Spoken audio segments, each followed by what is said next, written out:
Maybe somebody else can answer that better than you guys. It's a good scorecard. It kind of let us know where we stand as far as the election process. They will both go forward now. But under the new law, say new law, it's been in effect about a couple of years. Used to be, if there's only two on the same ticket, one got put in the ship. But that's not the case. Two top players go all over.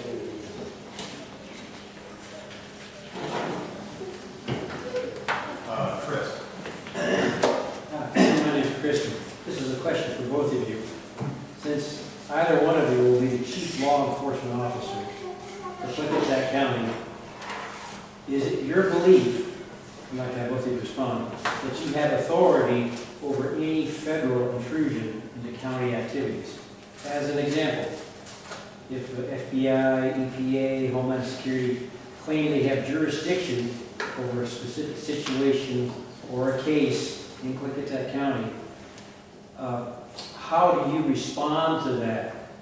Especially if you have local citizenry who did not side with the federal belief. Well, that's an excellent question, and it's multifaceted, because the circumstances where the federal agencies might intervene could be something that was a constitutional nature and something totally removed from Constitution. You, as a citizen of Washington State, don't have the constitutional right to grow pot or smoke pot. That was a state law that changed.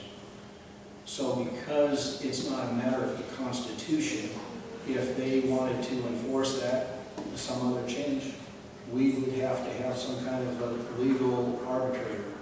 But if it's a matter of something that's violating the constitutional rights, that's an entirely different matter, and they do have the authority to violate the Constitution. I would stand in defiance of any federal agency that came into our jurisdiction, of which I am a representative of the people. You put me here to protect you, I'm going to do that. But I'm not going to do it just on my own. It's going to take a concerted effort of all those freedom-loving people to stand up for what our Constitution says. We have the right to be protected here. Ditto. Mark's right on the money there. If I had the federal government come into this county, for example, and I use the Second Amendment as an issue, let's say the president signed some executive order saying that they were going to come in here and pick up your firearms. That would not happen. The sheriff has the authority to swear people in as deputies, and if it come to something like that, that's what would happen. But would not give up ground to the federal government, especially if that's the wishes of the people of this county. As Mark indicated, we're here to serve you as sheriff, and our job is to do exactly that. And the federal government is not the boss. You elect a sheriff, and he's the top one. Last question, man. Mr. Boardman, you had countered Mr. Songer on his future change if he was elected, that as far as the overtime went and getting more officers on the street. And I was wondering if you could clarify your position a little bit more. My plan? Well, the thing is because I know, I'm a tradesman, and I've worked in almost my whole career. There's been plenty of overtime. The reason is because it never paid to hire more people if you didn't have this. You had to be, because when you factor in all the other costs with an employee besides just hourly wage, it does make sense to have people work overtime, as long as the people that are employed with you at the time are willing to do it, because it makes sense to me. That made sense what he said. So could you clarify what your position is and why it wouldn't make sense? I still believe that if you were to do it on a long term, as he was suggesting, then the dollars wouldn't be there. If you do on an intermittent basis, then yeah. Then if you cannibalize one administrative position, then you could take that money, it will be within the sheriff's office purview. Once the budget has been accepted and appointed by the Board of County Commissioners, you're shifting those funds around within your department is certainly your purview. But long-term, a solution, I don't see it that's working out that way. With my 14 and a half years of management, it'll work. We're talking 70, what is it, 70,000? Which position? Yours. Right now, I don't earn the overtime. I'm what is called an exempt position, as are the sheriff and the three division chiefs. So there is no overtime there. My salary is about $68,000 a year. If you put in the medical benefits, there is no pension that they pay into my system because I would earn one with the state patrol, and you can't contribute or draw out of more than one pension.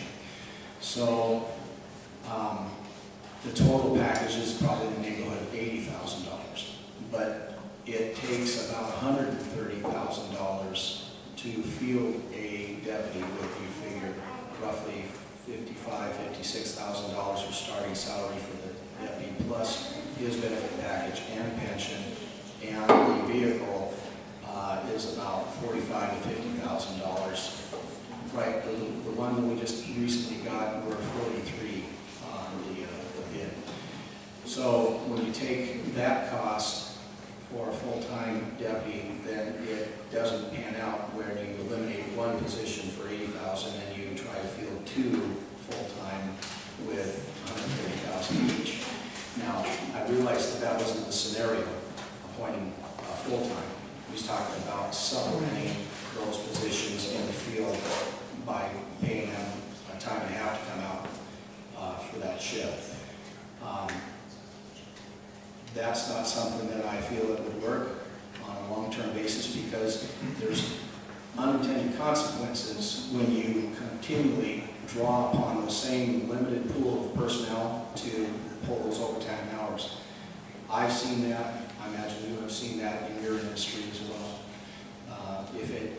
It's fine if you do it on short-term intervals, but if you do it continuously as a means of filling the line for the entire physical year, there's going to be a cost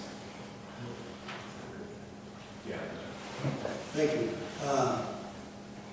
I don't look at doing this for a number of years. And keep in mind, not every shift is going to be down to 2 officers. Sometimes we have sufficient officers on the street. But what I'm talking about is to ensure that we always have that amount of officers by utilizing that overtime money, that salary money as overtime, put it into the overtime budget. And that'll get us through by maintaining a certain number of officers on the street for those shifts. The long-term plan, of course, you can show that the county commissioners that you're, as a manager, that you're being conservative with that budget and you're doing a good job with that budget.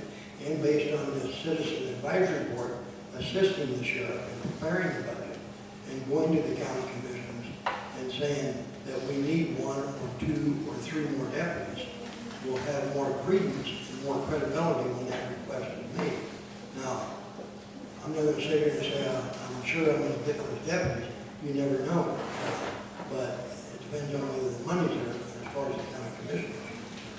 But I think if you build credibility with the board of county commissioners, you have a good chance of doing that. One real quick thing, if I may address, because it sounds like Mark's the only one certified, Washington certified to run for sheriff. First of all, to run for sheriff, you do not have to be certified. It is not required to be certified. I'm the most qualified with 3 academies and with a master's degree in criminal justice and 14 and a half years in top management. That's my qualification. Certifications is where you have a break in service for 2 years. And I thought mine continued. I was wrong when I was doing the range timber control. My certification dropped unbeknownst to me. But before I could recertify, the contract was done away with. And in order to get recertified, you have to be hired by a law enforcement agency to do that. But the statute for sheriff states right in there, the sheriff is exempt from recertifying, doesn't have to be recertified. And it's not a matter that you will assure the public that your deputies are recertified. That is a law. The deputies have to be recertified, or have to be certified to be under the sheriff. So there's no choice.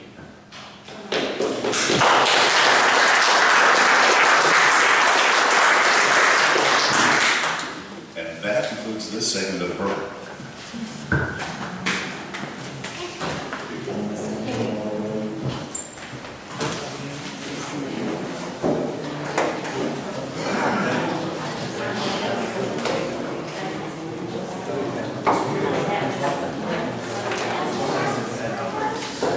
It's been suggested that we take a few minutes for a break, so if you want to stand up and stretch.